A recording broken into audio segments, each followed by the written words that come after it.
जी अस्सलाम वालेकुम नाज़रीन, मैं हूँ आपकी मेज़बान इमशा खान। आप देख रहे हैं मेरा यूट्यूब चैनल RK20 न्यूज़। और जैसे कि आप देख सकते हैं कि फ़िरोज़वाला थाने की हदूद में दिन दहाड़े लड़के को सुबह ले जाकर गायब किया, उसके बाद उसको गला काट कर कत्ल कर दिया। हुसनैन, बच्चे का नाम हुसनैन था। उसके वालिद हमारे साथ मौजूद हैं। मज़ीद इनसे बात करते हैं, उनसे पूछते हैं कि क्या हुआ था और वो कब उसको लेके गया और इनको इत्तला कब मिली। जी अस्सलाम वालेकुम। मेरे बेटे को दुकान से लेकर 10 रुपए की चीज़ लेके और उसको बाहर ले गया। उन्हें बोतल भी दी थी, पलाई पापड़ भी उसके साथ, गर्दन पर छुरी लगाकर गर्दन काट दी थी। लेके तो गया सी 2:30 का टाइम है। 2:30 का टाइम से तेरे सामने लेके गया सी।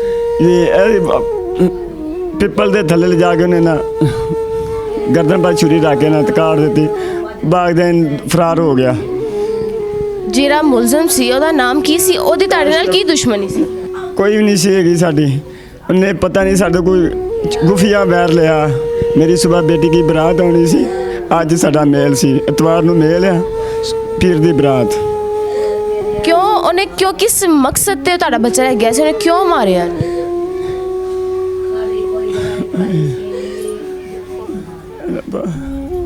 मैं करी नहीं गल आती।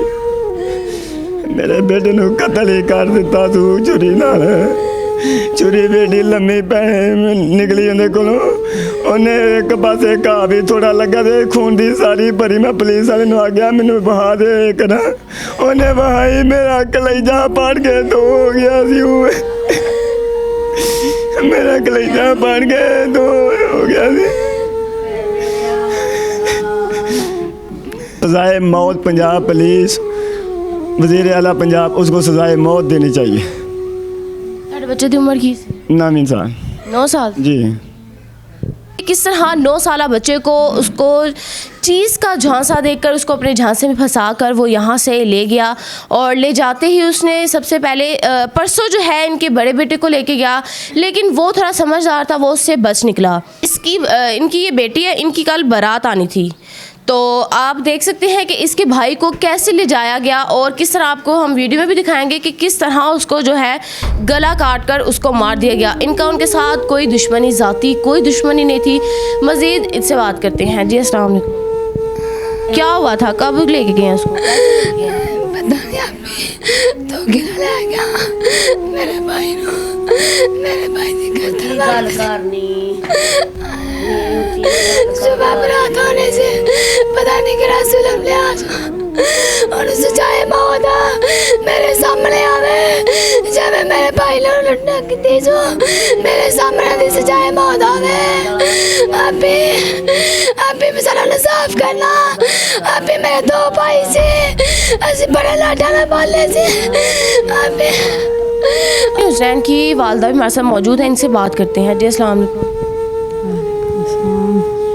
ਤੇ ਦੱਸੋ ਤੁਹਾਡੇ ਬੇਟੇ ਨੂੰ ਇੱਥੋਂ ਕਿਸ ਟਾਈਮ ਲੈ ਕੇ ਗਿਆ ਤੇ ਤੁਹਾਨੂੰ ਕੋ ਕਿਵੇਂ ਉਹ ਲੈ ਕੇ ਚਲਾ ਗਿਆ? 1 ਵਜੇ ਦਾ ਟਾਈਮ ਹੈ, ਜਦੋਂ ਮੇਰਾ ਬੱਚਾ ਬਾਹਰ ਹੀ ਲੈ ਗਏ ਨੇ।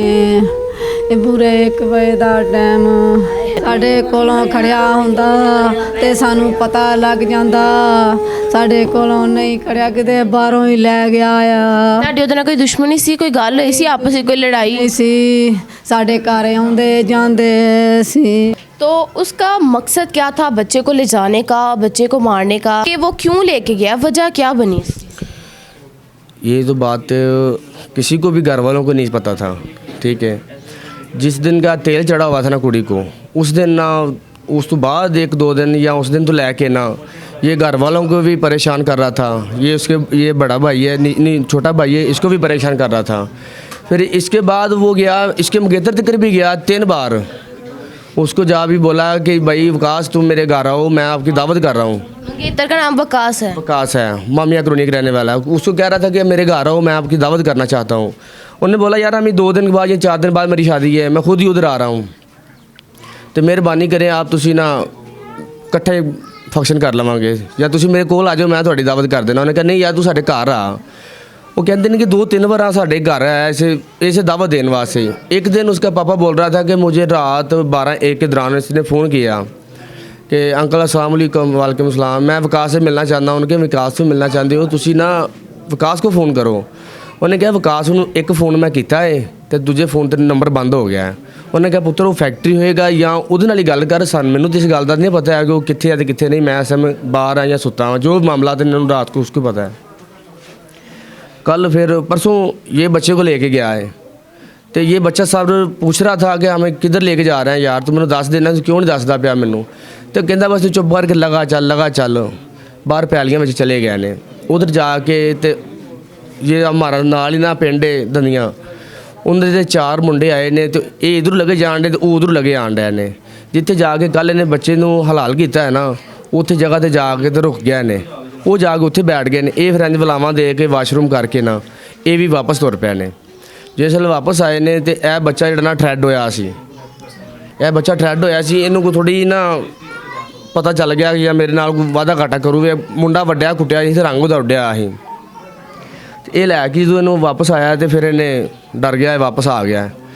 तो वापस आने के बावजूद फिर ये पट्ठे वड्ढन जाना सी, मजदूर ही दिहाड़ी करन जाना सी। इन्हें ये दिहाड़ी चले गया है तो कल फिर इन्हें वो छोटे भाई नू काम पाता है। तो उत्ते पापड़ भी निमको शरकू पईयां सन, बोतल भी पई सी। तो और बच्चे नू ना हलाल कर दिता है। इस जगह तो उन्होंने छुरी फेर दी है काफ़ी सारी। तो बड़ा जुल्म किया उन्होंने बच्चे नाल। जरा जिन्नी धौन हटी सी, मैं तुहानूं वीडियो विखाई है कि मैं उत्थे मौजूद गया सा तो वेखी जाके तो मेरा खुद भी जिहड़ा ना दिल पाड़ गया सी कि निक्के जे बच्चे नाल इन्हें की जाती या जुल्म किया है।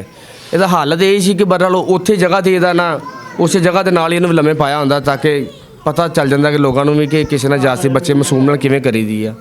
देखिए किसी बच्चे को चंड मारीए तो बाद कितना तकलीफ होती है कि बच्चे को चंड मारीए, वो रोंदा है, होके मारदा है।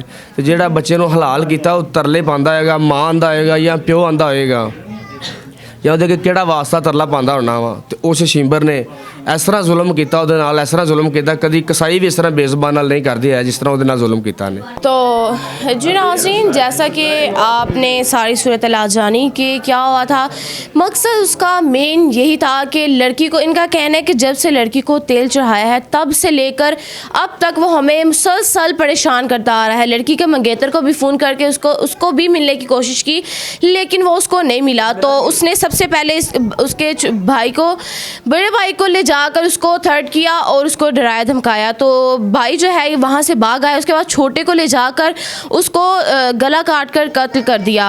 तो सारी इनकी आला हुकाम से यही अपील है कि इनको इंसाफ मिले और उसको फांसी दी जाए। इसी में हमें जो है सुकून मिलेगा जब उसको उसके जो अंजाम तक पहुँचाया जाएगा।